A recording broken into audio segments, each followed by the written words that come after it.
very kind and good for her. So, Jazakallah khair, Sheikh, very sorry for your reminder and for your comments. And Dr. Darsa presented a few slides and his personal sentiments on what is happening in Kashmir right now. Obviously, we are all of us sitting here, and I think Faisa will agree with me that the last year before in our Kashmir session, there were a lot less people than today. So it means that all of you are here, and many more of our brothers and sisters who are interested in what is currently happening in Kashmir and what can be done. There is an interest, and community, especially Muslim community, is worried about the atrocities that are taking place in Kashmir. So when Faisal asked me to say a few words, and I was looking at, how it all started in these past few months. And Dr. Darsa presented the slide and spoke about Brother Burhan Wani, the young man who was killed by the Indian security forces, and after that all of the protests started. How many of you know how old was Burhan Wani? 22 years old. But when I was looking at the news, the way it was presented, especially coming out of Indian media and all, showing him as a big leader of Hizbul, some group, and so when I started to look it up and saw that he was only 22 years old, and his biggest threat that he posed for Indian occupation was his use of social media, his access to young Kashmiri children, young Kashmiri brothers and sisters, and his voice against the occupation of Indian government and Indian forces. And that was the power that Wani presented and showed and expressed his opinions out there openly, publicly, bravely, and this is what scared the Indian government and Indian occupation, and he was killed by the Indian forces.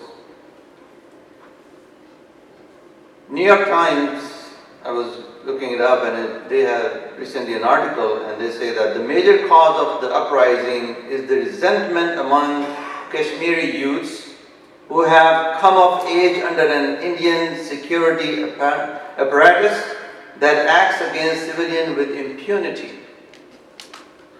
Kashmir, as we heard a little while ago, that there are over 700,000 soldiers, 700,000 trained military personnel in this little piece of land. So I think some people put it, on every 10 people, there is a trained army soldier with his gun pointed at these 10 people.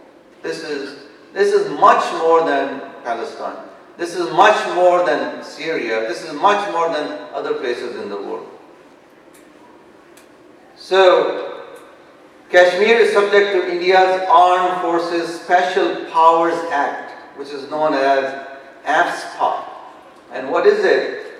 That it grants the military-wide power to arrest, shoot, to kill. No questions asked. They can shoot and kill anybody that they like, occupy or destroy a property.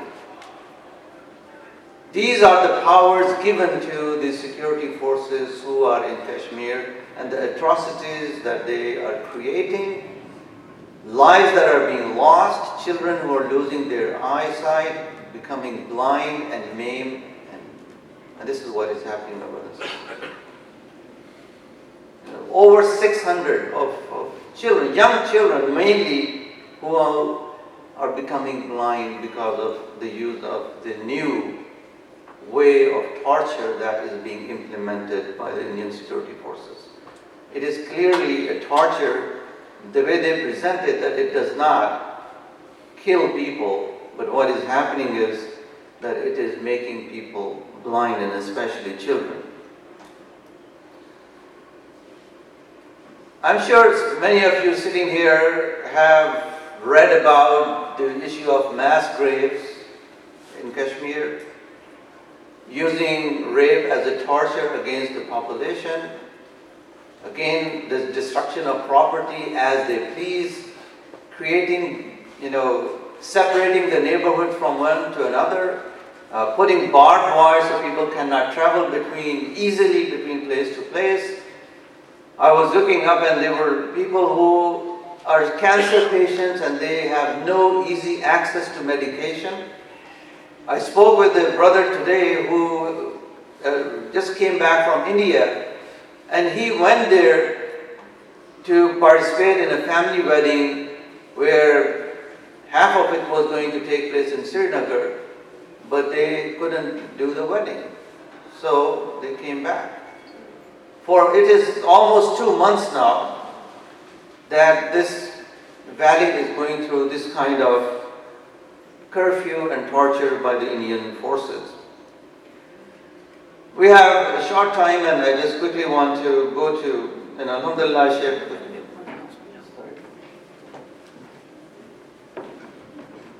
Brother Naeem is going to give us, inshallah, some talking points. But I have given you that survey. Can anyone raise it? Sorry, please fill it up because the sister has to leave. So after 1 minute, Javed, your son, he is going to stand up and collect it. So please do fill up this survey because she has to leave, inshallah. Thank you. Now, I'm going to skip some of the things that I wanted to mention, but alhamdulillah, Dr. Idris covered and Dr. Dar covered. But I just want to mention what U.S. administration believes, and this is where we as American citizens must go after our government when it comes to resolving the issue of Kashmir.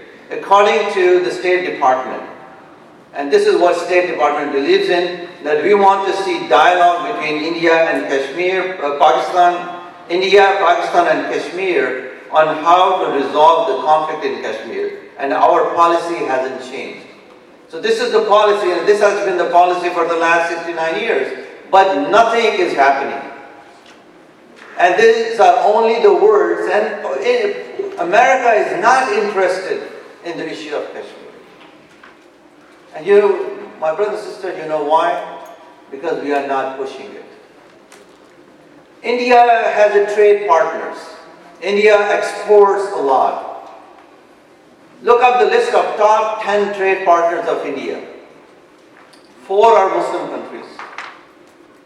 United States of America, over 21 billion of export from India. The 6th is China. 4 Muslim countries, Saudi Arabia, UAE, Indonesia and Malaysia. What are Muslims doing? So it is easy that we can point fingers at others, but when it comes to what are we, 1.6 billion Muslims, what are they doing for the people of Kashmir? It's been 69 years. Now, we are seeing the effects of BDS in America. How many are familiar with BDS? Boycott, divest, right? And sanctions. BDS started by Palestinian activists, and now it is scaring Israel to the extent that a few months ago, the Israeli lobby pushed New York State, and New York State passed a resolution that BDS will be considered illegal in the state of New York. Think about it. So if BDS was not affecting Israel, why would they go after state of New York to come up with these laws? It is affecting. It is psychological warfare. It is affecting Israelis. Many faith organizations have taken a stand and they are trying to divest from Israel. My brothers and sisters, as Muslims, our organizations, obviously we do many things, but this is an area where I truly believe that we have dropped the ball. In the Palestinian cause, alhamdulillah, Muslims are active, young Muslims are active, MSAs are active at college campuses and universities, but when it comes to the issue of Kashmir, we are not doing much. We are, in my opinion, our efforts are zero. So this is, if you are here today, my request to all of you, that if you feel that what is happening is a human crisis, what is happening to Kashmiris, the occupation of 69 years, the massacres, the brutality, the torture that are taking place, it has to stop. And we'll have, all of us will have to make these efforts. So let us, inshallah, come together and start something that can really push us and help us to push India, push Pakistan to come to the table and start a dialogue that can resolve this issue of freedom for the people of Kashmir. UN resolutions after resolutions. Every Secretary General of UN will issue a statement on Kashmir, but nothing happens. Nothing happens because we as Muslims, we as people who love people of Kashmir, who are affected by what is happening in Kashmir, our efforts are not there, my brothers and sisters. So my request to all of you is that we will have to become more, organized in our efforts, reaching out to interfaith partners. Inshallah, ISNA can help you, ISNA can help, and we can reach out to our interfaith partners, start a campaign against India. There are many Sikh organizations, Hindu organizations who do not believe in the occupation of Kashmir. Working with them, starting this activism of different faith communities coming together. I spent some time with an organization, it's called Interfaith Peace Builders, IFPB. What does IFPB do? Every year they take 4 tours of Americans from all backgrounds. They take 20 to 25 people and take them to West Bank, if possible take them to Gaza, and have them see what is really happening there. IFPB and there are organizations like that we can work with, we can encourage, that let us start these tours for Kashmir. I know the Indian government is the worst when it comes to issuing visas for Kashmir. But this pressure has to take place. This effort has to take place. So inshallah, we are here, we will work in building these relationships with interfaith organizations. So, we can inshallah work through that. Working with MSAs, we must start this activism in universities and colleges, and their young brothers and sisters who are present here among us. That our MSAs, we have to start maybe a campaign for Kashmir. And college campuses are the best places where we can engage young brothers and sisters, we can engage other activists in raising awareness on the issue of Kashmir. In closing, my brothers and sisters, that we have passed over time. And I will close with these words of a 12-year-old boy who lost his eyesight or is suffering. And this was reported by a journalist in one of the papers that I was looking at. So he writes that at one of the hospitals in Srinagar, the reporter saw a 12-year-old injured, wearing dark glasses and lying on a bed. And the reporter asked him what happened, and then his response is, "Let me get well." And my brothers and sisters, this response must push all of us to do something for Kashmir. So the young boy, 12-year-old boy is saying, "Let me get well up and come out of the hospital. I will pick up the gun and fight. Let this 12-year-old go to school, pick up the books and go to school and learn. But we have to fight. We have to fight for the freedom of Kashmir. We have to fight for the people who are suffering, my brothers and sisters, for 69 years of occupation, and this occupation must end. But it is upon us. And Allah will ask us, my brothers and sisters. So let us come together, unite, just spread the word, come up with unique and new ideas, and let us push the Indian occupation out of Kashmir. Assalamu alaikum.